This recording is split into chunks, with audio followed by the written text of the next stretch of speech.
Тулааны бурхан Асура болон өөр олон гайхалтай веб зохиолууд уншихыг хүсвэл зохиолцыг комор зочлоорой.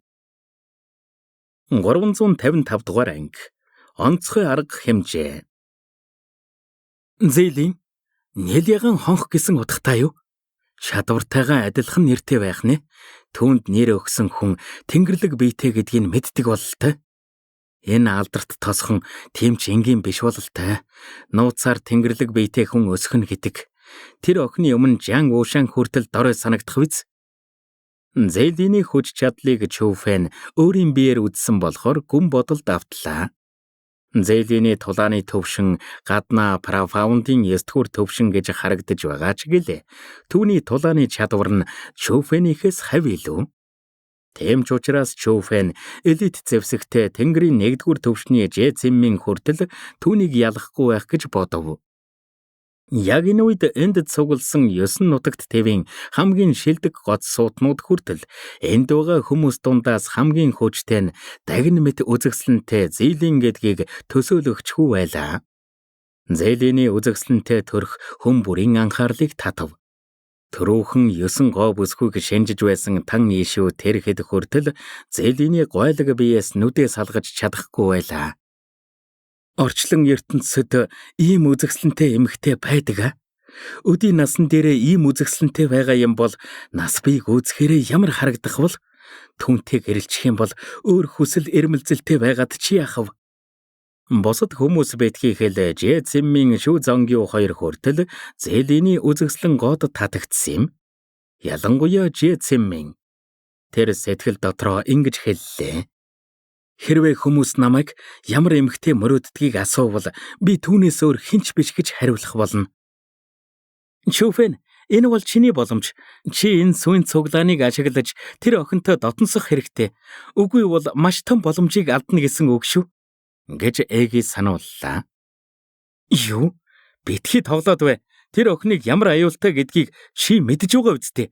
Тэглээж тэр намайг алахыг хүсэж байгаа. Гэтэл чи намайг тэрнийг найр гэж байгаа мó? Намайг барын ам руу орох хург бол гэж байгаа мó? Гэж Чүфэн шууд татгалзав. Чи юугаа мэддэг юм? Тэнгэрлэг биетэй хүмүүс Тэнгэрийн ивэлд багтсан байдаг. Тэд энгийн хүмүүст байхгүй ер бусын чадвартай. Тэдний чадвар Тэнгэрийн хишиг учраас шүү дээ.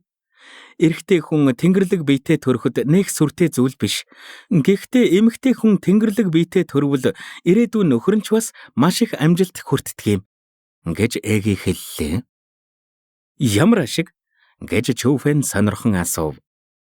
Чи түүнтэй бэлгийн харилцаанд орж анхных нь болох юм бол түүний онцгой чадварын зарим хэсэг нь чамд шингэн өөр нэгэн онцгой чадвар өгнө.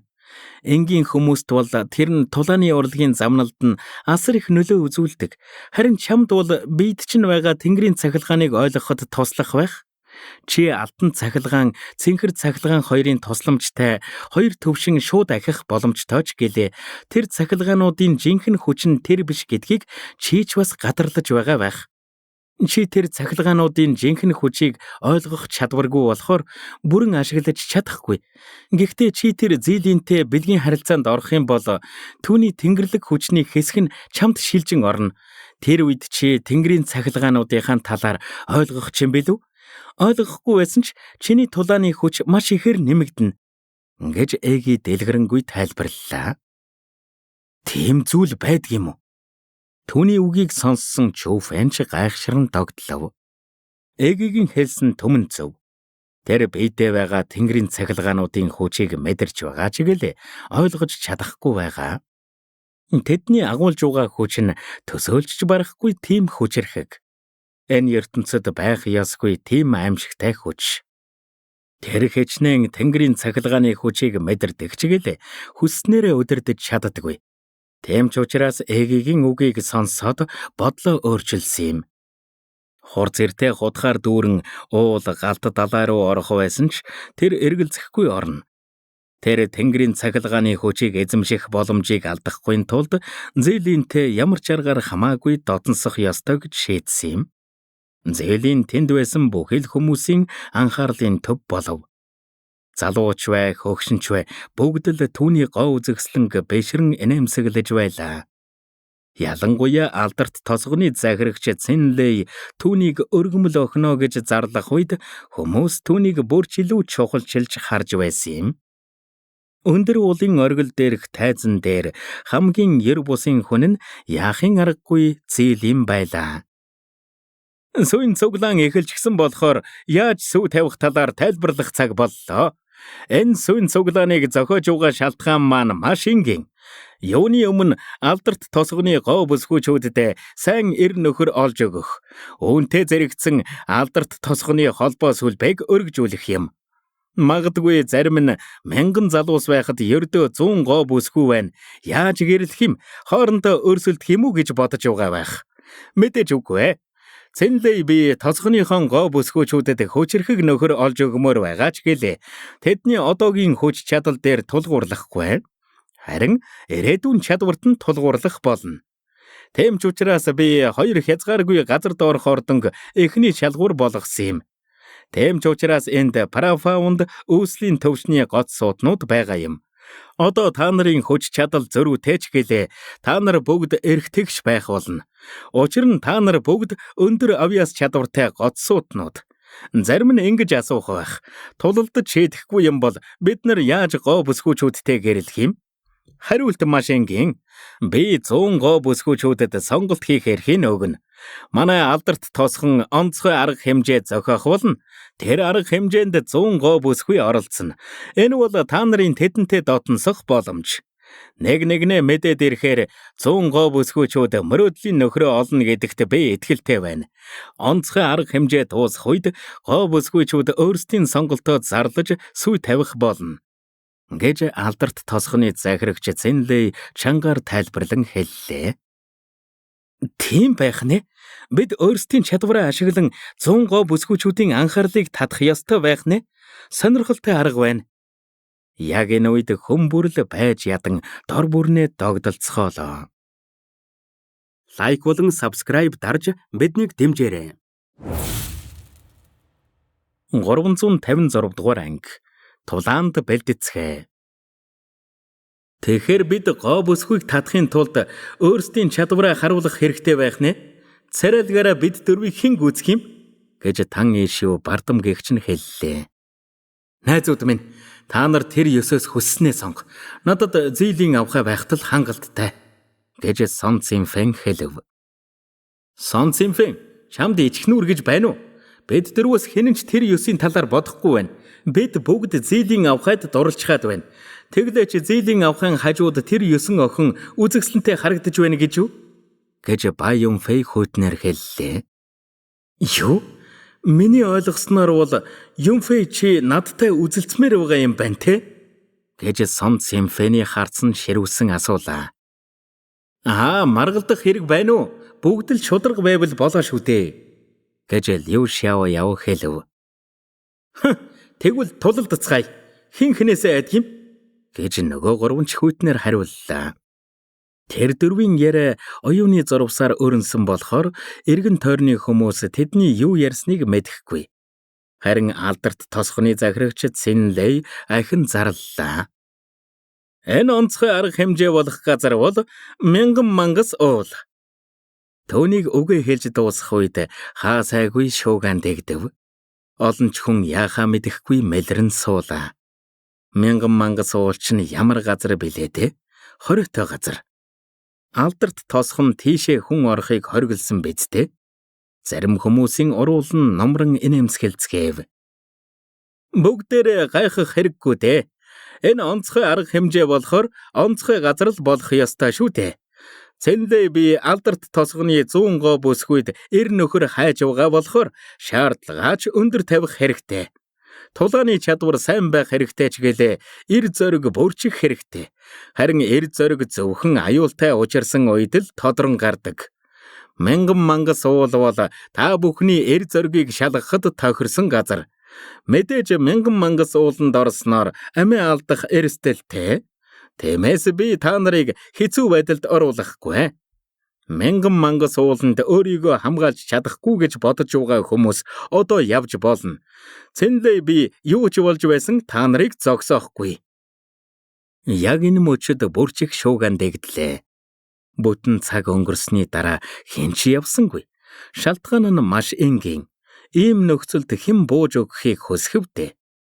Тэглээч одоо явах юм бол энэ дуга бүх хүмүүст өөрийгөө хулчгар гэдгийг нотлно. Тэгхийн бол нүүр хийх газаргүй болохоос гадна бүлгэмийнхээ нэр төрийг гутаана. Бүлгэмдээ эргэж очсны дараа толгой өндийлгөгч ирэхгүй болно. Хэн ч явахыг шийдээгүй байгааг харсан Цэнлэй инээмсэглэлээ. Бүх зүйл түүний төлөвлөснөөр болж байсан юм. Цэнлэй би буруу бодоогүй ээжээ. 9 нутагт твийн залуу үеийнхэн үнэхээр мундаг хүмүүс юм. Тулааны чадварч тэр, эр зоригч тэр. Нэгэнт шийдэгдснээс хойш би мянган мангас уулын талаар дэлгэрэнгүй тайлбарлая. Мянган мангас уул бол мангаслаг араатнуудын уул. Дотор нь тоо томшгүй мангаслаг араатнууд байгаа ба бүгд маш хүчирхэг. Мянган мангас уул 5 хэсэгт хуваагддаг. 5 хэсгийг 5 мангаслаг хаан захирдаг.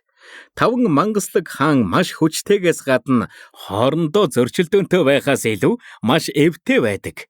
5 хаан нь эвтэй байхаар 5 хэсгийн бүх мангаслаг араатнууд хоорондоо эвтэй байдаг гэсэн үг.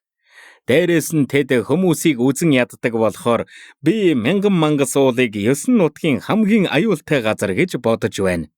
Тийм ч учраас манай алдарт тосхон тийшээ хүн орохыг хориглосон юм гэж Цэнлэй дэлгэрэнгүй тайлбарлав. Мянган мангас уул тийм аюултай юм бол бид тийшээ орсныхоо дараа мэдэгдчих юм бол байдал бишдэх босуу. Гарах үр дүнгээс нь айхгүй байна уу? Энд чинь галаар тоглож байгаагаас ялгагдах юм алга. Яг энэ үед Жан Вушан гэнэт амнэлээ. Үнэн дээр хүн бүрэл энэ асуултыг асуухыг хүсч байсан юм. Чиний хэлсэн зөв. Хэрвээ мянган мангас ууланд орсныхон дараа мэдэгдчих юм бол мангаслаг араатнууд гарцаагүй биднэр рүү дайрна. Гэхдээ миний ингэж байгаа шалтгаан бол мянган мангас уулын мангаслаг араатнууд өнгөрсөн хэдэн жил дэндүү даварч байгаа. Мянган мангас уулын эргэн тойрны тосгонууд нядлагдаж олон хүмүүс зовж байсан юм. Энэ талаар судлаад үзэхэд хэргийн эзэн нь мянган мангас уулын мангаслаг араатнууд гэдгийг олж мэдсэн. Мянган мангас уул аль хэдийн хүн төрлөختний эсрэг дайн зарлчихсан. Өнөөдөр бидний хийх зүйл бол хариу дайралт. Тиймээс би тэдний уур хилэнгээс айхгүй байна. Учир нь би тэдэнтэй бүр мөсөн дайн эхлүүлж хүн төрлөختний хүч чадлыг тэр адгууснуудад мэдрүүлмээр байна. Тэгж байж л тэд хэр хэмжээгээ мэддэг болно гэж Цэнлэй хариулав. Гэхдээ танд тэгэх бүрэн итгэл байхгүй болохоор биднийг цуг үүндээ оролцуулж бидний хүчээр мянган мангас уул руу дайрах гэж байгаа биз дээ? Гэж Жан Вушан байцаан асуулаа. Яг энэ үед Цэнлэй чангаар инээгээд ингэж хэллээ. Хэн нэг тэгж бодно гэж мэдэж байсан юм аа. Суин цуглаан бол манай алдарт тосгоны бусад бүлгэмүүдтэй холбоо тогтоох арга гэдэг нь үнэн. Гэхдээ би бусдын хүчийг ашиглаж мянган мангас уул руу дайрах талаар огт бодож байгаагүй. Учир нь манай алдарт тосхон аль хэдийн мянган мангас уулыг устгах хүчтэй болчихсон. Үгээ хэлж дуусаад Цэнлэй гараа томоор даллах үед 20 хүн тэнгэрээс бууж ирээд Цэнлэйийн хойно зогслоо. Тэд бүгд хөгшчүүд байсан ба 4 зээлийн сүүх тэргийг өргөж байсан настангууд байв. Тэд бүгд алдарт тосгоны менежер настангууд байсан юм. Гэхдээ хамгийн чухал нь 20 настангууд бүгд тэнгэрийн төвшний тулааны маструуд байлаа. 20 тэнгэрийн төвшний настангууд алдарт тосхон ийм хүчирхэг юм уу? Энэ үед хүн бүрэл гүн цочролд орцгов. Чүфэн хүртэл ийм зүйлийг төсөөлж байсангүй. 20 тэнгэрийн төвшний настангуудаас тэнгэрийн 2 дугаар төвшин, 3 дугаар төвшөнд хүртэл орсон хүмүүс байв. Тэнгэрийн төвшин бусад төвшингүүдээс тэсөөр. Тэнгэрийн төвшөнд орсны дараа төвшин бүр нь хоорондоо маш том зөрүүтэй болохоор ёр бусын авьяастай дундаж насны цөөхөн хэдэн хүн л тэнгэрийн төвшөнд орж чаддагч үлдсэн амьдралынхаа турш өөр ахиц гаргадаггүй. Хөгшөрсөн хойнооч тэнгэрийн 1-р төвшөндөө үлддэг. Гэтэл алдарт тосгоны менежер настангууд дунд тэнгэрийн 2-р төвшин, бүр тэнгэрийн 3-р төвшний настангууд хүртэл байна. Тэгэхээр алдарт тосгоны захирагч ямар төвшөнд орсон бол? Лайк болон subscribe дарж биднийг дэмжээрэй.